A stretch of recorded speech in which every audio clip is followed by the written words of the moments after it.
Generic greetings! Look at that. That is a very nice thing to see. 1,734 people currently online in Dawn of War 2 Retribution. By the way, I've got a cold. You can probably hear it. And by the way, today's beverage is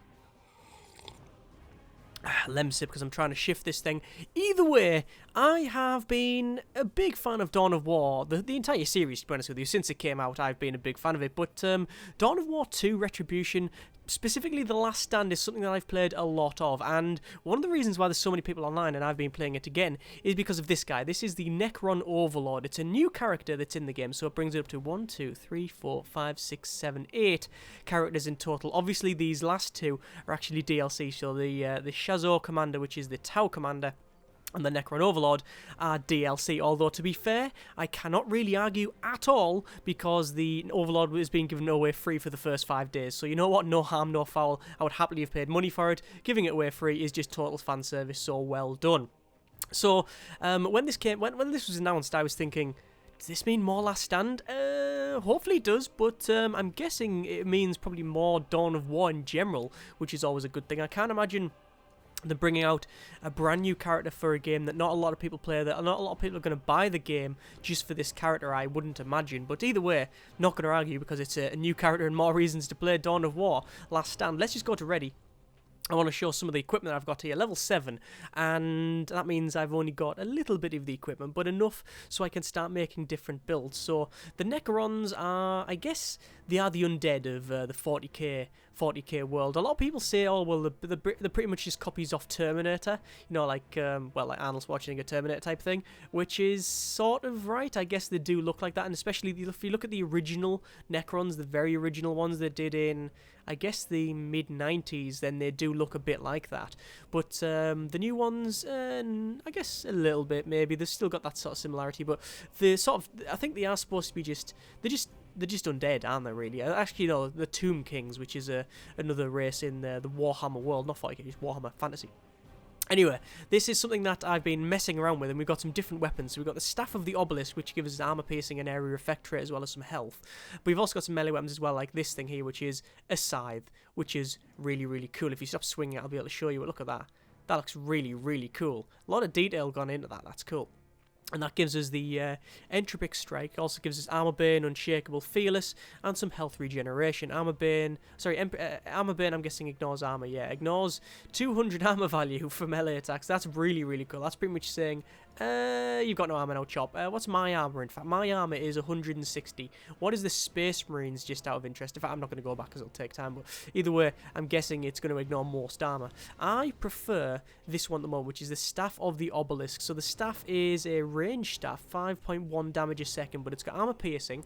So again, it is ignores first 100 armor value, so that's still pretty good, and area of effect, so it actually hits and then bump. There's like a big area effect around it, which is all cool. And we've also got a nice armor plate there, which is Combat Expert. I've only got the one, right? You can see there's another one there, but you need to do an achievement for that, which is revive 2 allies at a time or 1 ally and yourself with a Resurrection Orb ability twice in a game. As I haven't got the Resurrection Orb, I'm guessing it's a commander item. In fact, it pretty much will be a commander item. I can't do that one yet. But that's a good, nice Combat Expert there, which is 30% melee and range damage. We've got a couple of accessories, so I've currently got 85 energy, which I don't think I really need because I don't use a lot of energy, although it's okay. We've got Nano Scarabs, which are a nice little ability because it puts on you a heal over time. So instructs dormant Nano Scarabs to begin repairing critical damage. So when you activate it, you pretty much become, not invulnerable, that's the wrong term, but it does heal you over time. And then I've got some Glyph of Living Metal, which is 90 health and plus 3 health regeneration, so again getting more health. I could get rid of the Nano Scarabs and give myself Immortal Reclamation. What's that do? Draw an immense inner power to sap the sentient energy of nearby enemies, renders combat impossible, but dramatically improves health regeneration. I think that also damages other people. I'm going to try that because I've never used it. And I also got the Tesseract Tomb, which is a thrown ability. When you fling it, it damages people. It slows people around an area. So we're going to try this on level 7, Anvil of Corn, and we'll start the search. So I'll sip beverage while that happens. As I said, I've still got this cold, so I'm trying to shake it. I haven't really played The Last Stand in a little while, and when this was announced, I was thinking, ooh, this is good. Does this mean more Dawn of War? Oh my good grief, what a surprise. Loads of Necrons. I knew this was going to be the case. Does this mean more Dawn of War? Oh no, they're changing around there. And I don't know. I mean, there's not been anything announced thus far. You know, people saying, hey, yeah, we're going to do more Dawn of War or anything like that. But I really hope we're going to get a Dawn of War 3, because to make one character is quite a bit of work, especially considering they've given it away for free in the first 5 days and stuff, and even chargeable. You know, it's quite a niche item for a very small part of the game that not a lot of people play, so it's quite niche as a product.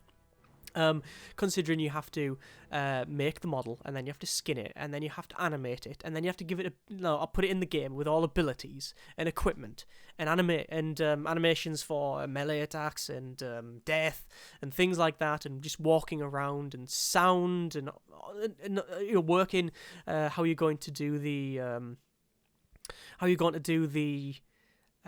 like level ups and things like that, and how you're going to balance it. It's a lot of work. It's not just one man on a weekend job, this thing. It's a lot of work. So maybe it's a sign of things to come. Maybe we're going to see another Dawn of War with Necrons featuring heavily in them. I know the last game to do that was Dawn of War, which one was it? Dark Crusade, I believe? I think it was Dawn of War Dark Crusade. I think that might have been the right one. Anyway, going to go up to the top right here, and we're going to pick up this point. So we've got 2 Necrons and 1 Orc. So one of the good things about this Necron, there's several good things, in fact, they're very, very good, these Necrons. This stuff here, if I actually fire, boom, area effect, and it ignores a lot of armor. So even these heavy armored Space Marines here, because I'm hitting multiple of them, you can see their health is going down quite fast. I say that, there we go. So they're half health before they get into me, and then I'm going to melee them, because this staff ignores 100 armor, 100 armor on melee. It means that I can just stand there and take the hits, right? And then if at any point they get into a range where they're going to melee me, I just go, oh, okay, I'm now going to start hitting you back. And that's exactly what you do. And you don't care, because you ignore 100 armor, so you're really, really good at that. I know the movement, I think they've sped it up, because when you move, you can see you actually slide along the ground a bit. It's interesting. Anyway, we need to take, where we're on one wave 1. We only just finished wave 1. There's some Howling Banshees here. It's always good to take them out while they are around this area. Yeah, there we go. See him teleport in there and explode. That's one of his abilities. Well, that's one of the builds that you can go for as an Orc, and the build is one of the most powerful in the game, because you jump into an area and then you explode. And because of the build that people go for, you've got a knife. So when you attack someone, there is, I think it's like a 25% chance. Oh, it looks like they're coming towards me here. I'm going to actually use my Reclamation ability and see what it does, because I believe it saps health over time. There we go, I'm going to turn it off because they weren't actually near me. Yeah, it's one of those things where you attack with a knife, and there's a percentage chance of them jumping away and then exploding. Or when they attack you with a melee weapon, there's a percentage chance of you jumping away and then exploding, or something like that. There's variations. It's all just variations of when something happens, someone teleports and then explodes, which is an interesting one. Looks like I'm getting meleeed here, and because these are Space Marines, obviously they've got heavy armor, but since I ignore a lot of that, I am just going straight through them. Look at that, there's one hit, bump, there's another hit. So these are 2 hitters, these things, which is no real problem. Then that guy comes in and bang, it hits me, and yes, it does actually hurt people when they jump in, which is interesting. Right, wave 3, we're doing quite well. Looks like they've got some guys over there. Yeah, that Orc's going for the ultimate kill count of the century here, and he's going to jump in there, and look at that, look at the power. He just teleports in, and then, oh, there you go, look, you see, you hit that thing, and then it teleported out.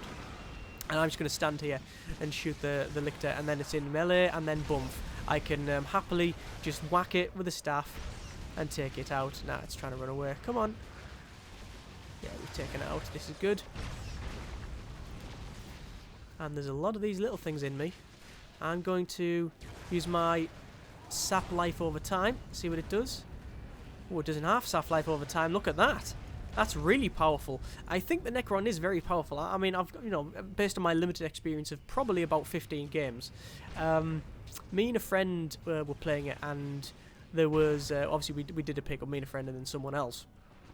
just a random stranger, and we got to level 20, and we were, I believe, level 5 at the time.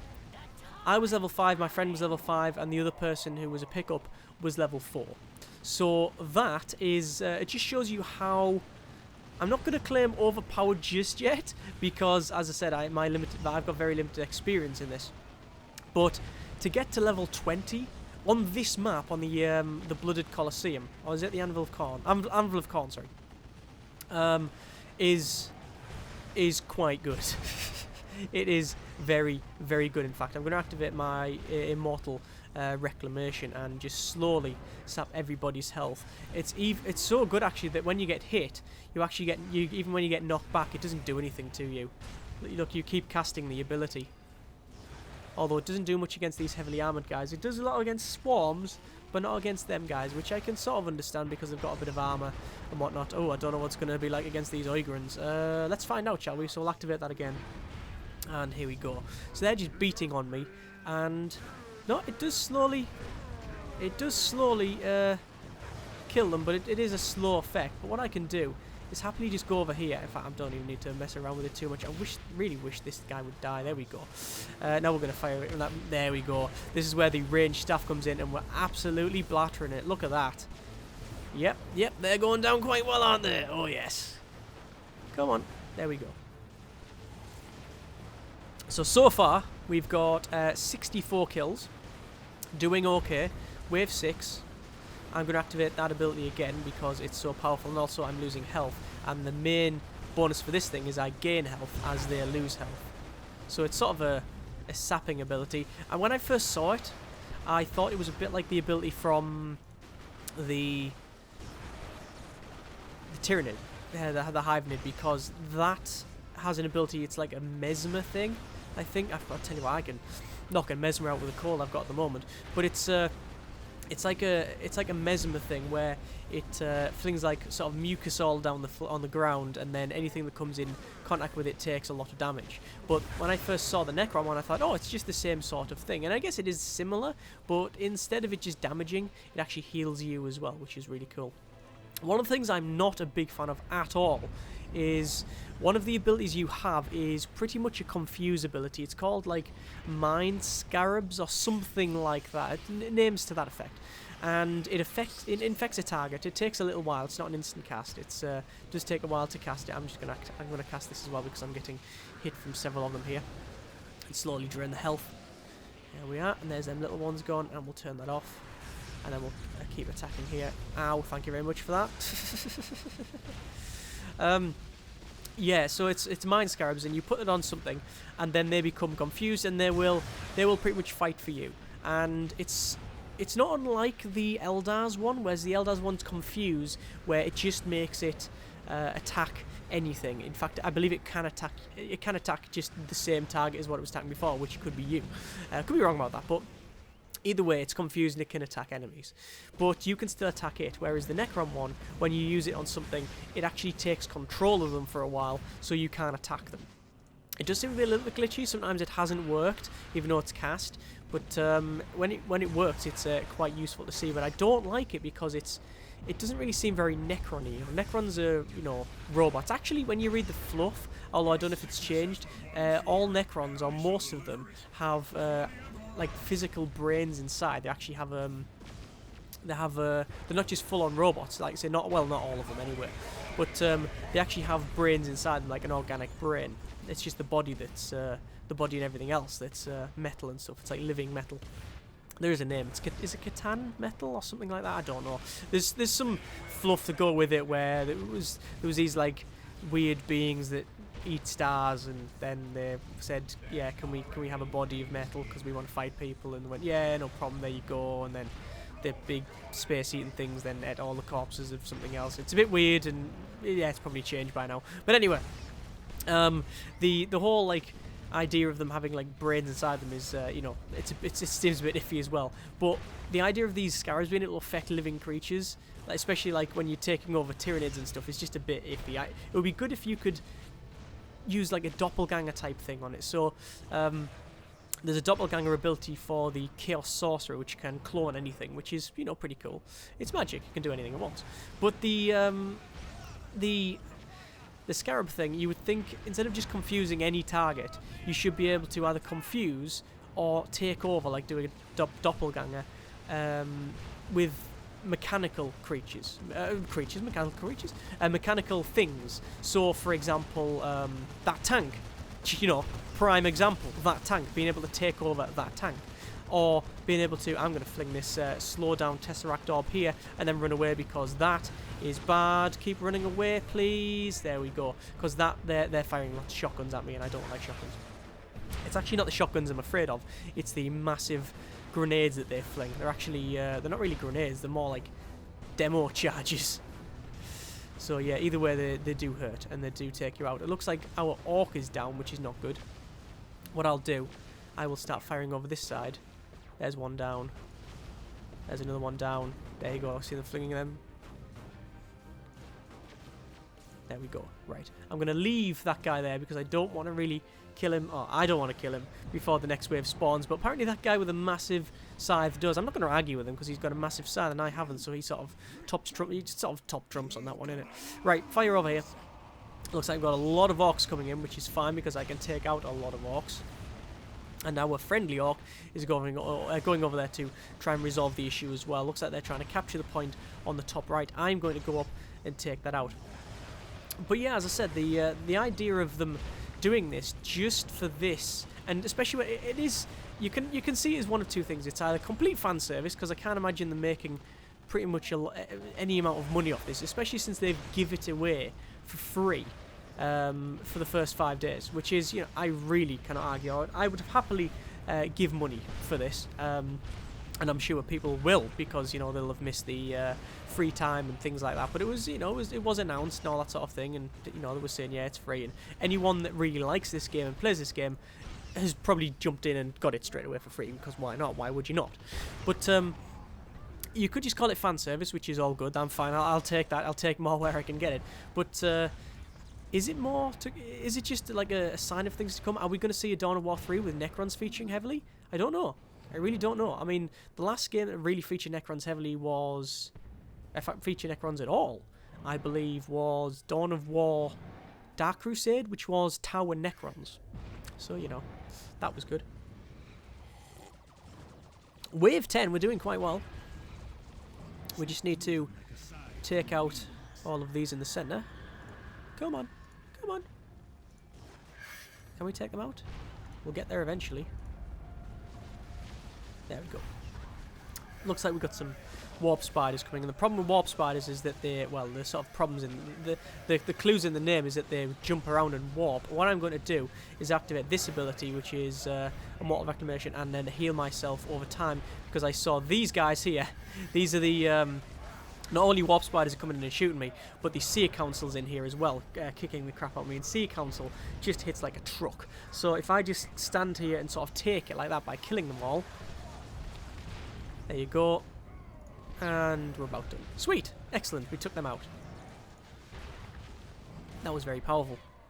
That's a very powerful ability. I'm just really excited to see what the other abilities are. I know when I first played this, I think it was on a Friday morning. Yeah, it was like a Friday morning or Friday afternoon. So pretty much, you know, maybe 12 hours after the game, maybe 12 to 18 hours after the DLC being released, there was a couple of people that were like level 18 and 19, so they must have pulled all-nighters just to get all of the equipment, which is fair, you know, fair game to them, I guess. So, firing over here. Look at that, chopping away there. There's actually one piece of DLC I don't have for this game, which is... actually, there's several pieces, because I don't play the multiplayer in this. I'm not a big fan of the way multiplayer is done in this, so I haven't really bought any of the skin packs or anything like that for it. But there's one piece of DLC I don't have for the game, and that's the, like, Bloody Valentine pack or something like that, or Bloody Extra Blood pack or something like that. It's something to do with blood, and all it really does, in fact, all it does at all, is just add more blood. So when pretty much every attack, every shot, every hit just makes a massive spurt of blood, and it's pretty crap because it just spoils it for a start, because it's a very nice looking game anyway. It's very detailed and very readable as well. It's something that a lot of people comment on the game. say, well, you know what? It's it's very easy to read what's going on. At least once you've played a little bit of it. But all it does is add loads of blood splurts everywhere, so you can hardly see what's going on for a start off, which is never a good thing, because you're trying to move around, there's blood everywhere, and it just spoils it. And to be fair, it should have just been a mod. I mean, that's sort of mod. Oh god, that's not good. They're gonna come straight towards me, aren't they? I think this might be us going down. I'm going to have to fling my 2 Tesseract thing in there, because both of them have actually been destroyed, and there's just me left. This is never a good thing. I'm going to have to try and run away, and I don't think it's going to work. Let's activate this damage them over time, the reclamation, and hopefully you'll be able to kill a lot of them. So I'm managing to take out most of what's coming in, but this is the one that's going to kill me. Yeah. I think that's me going down, isn't it? Yes, that's a yeah, that's me dead. And what happened there is he spawned, the orc wasn't ready to jump out, and he got sliced into. And then the other guy went in thinking he could take it out, and then got sliced into. So that didn't work out. Either way, I am now level 8. I'm going to show you the new piece of equipment. I got 217 kills, which is second highest. Not bad. There we go, at level 8. We've got a tachyon arrow. I have no idea what that is, but I'm going to have a quick look. Let's have a quick look, see what it is. So, it is... fires a hyper-accelerated armor-piercing bolt at the target. Tachyon arrow. That's pretty cool, although you can't see now, which is slightly suboptimal. Because the head's changed, look at that. So you've got eyes... no eyes. You got a third eye, or actually no, it's just you've cyclopsed it, haven't you? Really? Yeah. There you go. Some weird sort of helmet thing, and it's actually got no neck, as far as I can see. Look at that cape. I think it wafts a little bit. Is that looking made of metal? Probably not. Anyway, that is a little bit of The Last Stand with new Necron. I would play some more, but this code's killing me, and I don't really want to die again. But either way, there you go. It's I'm excited. I'm really excited to see what they're going to do. If they're going to do more Dawn of War, then that's all good. I've always said one of the things I really wish they'd done is expand The Last Stand. Add more characters, add more maps, add more enemies, add more variation into it, and I would happily pay, full 20, 30, 40, $50, whatever it happens to be, to get a full-on Last Stand game, not just like the little extra bits that we got with it. But I'll take what I can get, as I said. Either way, links in the description so you can check the Necron out yourself. Thanks very much for watching, take care, and generic partings.